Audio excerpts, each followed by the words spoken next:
Turka shi,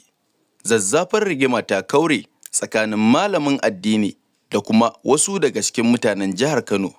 wanda a yanzu gwamnan jihar Kano Abba Kabir Yusuf ya shiga cikin wannan rigima shi ma, domin lalle wannan rigima fa tana nema ta wuce yadda ake tsammani da kuma tunani.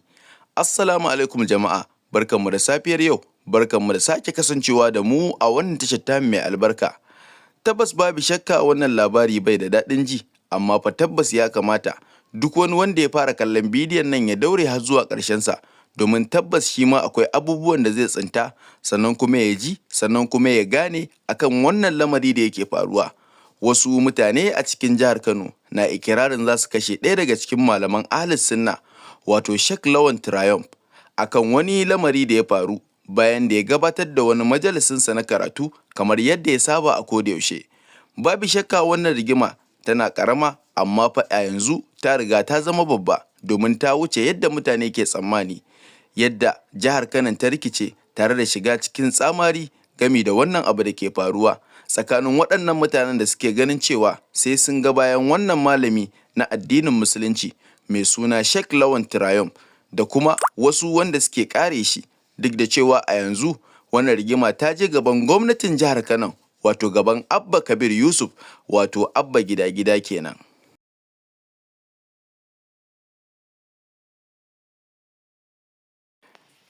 Duk da cewa wannan abu ba wannan karo ne farawarsa ba, amma fa a wannan karon ya yi tsamari, domin ko idan ba za ku manta ba, a kwanakin baya akwai magana da ta tashi a majalisin Sheikh Lawan Triumph, inda cikin majalisinsa tare da bayani ya yi kawo wani hadisi wanda yake nuni da cewa su fa Larabawa a al'adunsu don kawo kwarkwata a jikin mutum koko a kansa ba wai hakan yana nufin ƙazanta ba ce,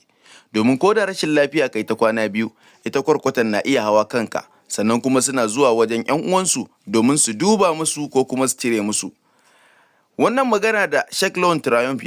ya yi bayani dalla-dalla, wanda a cikin majalisin nasa, wanda kuma bayan wannan bayani da ya yi, tabbas wannan magana ta tada zaune tsaye, inda wasu suke ganin cewa kamar suka ce da yake yi wa Larabawa, tunda shugaban mafiyayyen halitta Annabi Muhammad sallallahu alaihi wasallama ya fito daga cikin tsatsansu, kuma shi ma Balarabe ne, don haka bai kamata yana faɗa irin wannan magana ba. Sai dai ko shi malamin har izuwa yanzu ya nuna cewa shi fa wannan bayani da ya yi ba wai shi ya ƙirƙira ba, bayani ne wanda yake a rubuce, sannan kuma al'adunsu ne, ko da a yau za ka je ka tambaye su za su baka amsa a kai. Sai dai ko wannan rigima da aka yi ta baya ƙarama ce akan wannan, domin ko a yanzu rigimar da ta ɓallo kai shine 'yan bidi'a ko mu ce 'yan ɗariƙa, waɗanda ba sa daga cikin 'yan Ahlus Sunna, suna tabbatar da cewa tabbas idan gwamnatin jihar Kano ba ta ɗauki mummunan mataki akan wannan malami ba, to tabbas sai sun ga bayansa, sannan kuma ya daina jin daɗin duk wani al'amari da zai yi a duniya.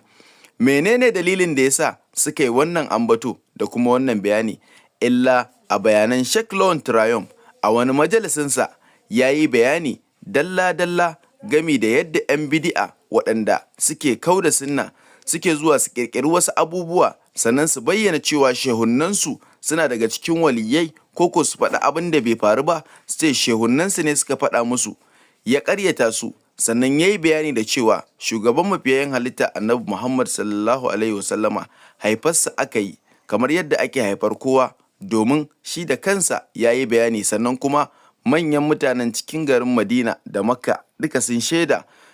da wannan abu da ya faru. Amma fa wannan bayani da ya yi ya saka cewa su kuma 'yan ɗariƙa suna ganin cewa kwata-kwata cin mutunci ne ko cin zarafi. Hakan yasa suka fito suke cewa wai idan bai janye kalamansa ba, ko da ma ya janye kalaman nasa, ba za su taɓa barinsa ba, domin ya yi ɓatanci ga fiyayyen halitta Annabi Muhammad sallallahu alaihi wasallama.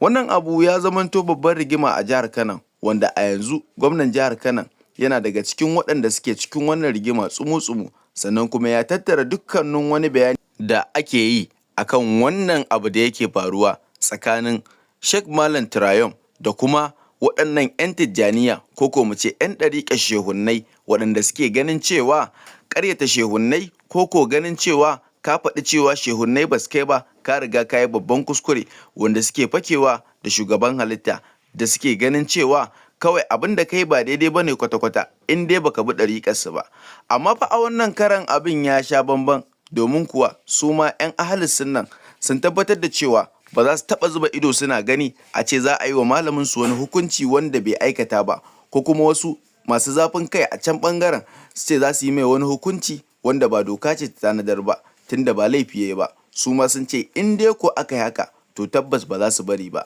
Masu kallo da kuma sauraron mu, za mu so ku bibiyi wannan al'amari da yake faruwa domin kuma ya shafe ku, sannan ku faɗa mana menene ra'ayinku da kuma shawarar da kuke so ku bada akan wannan al'amari.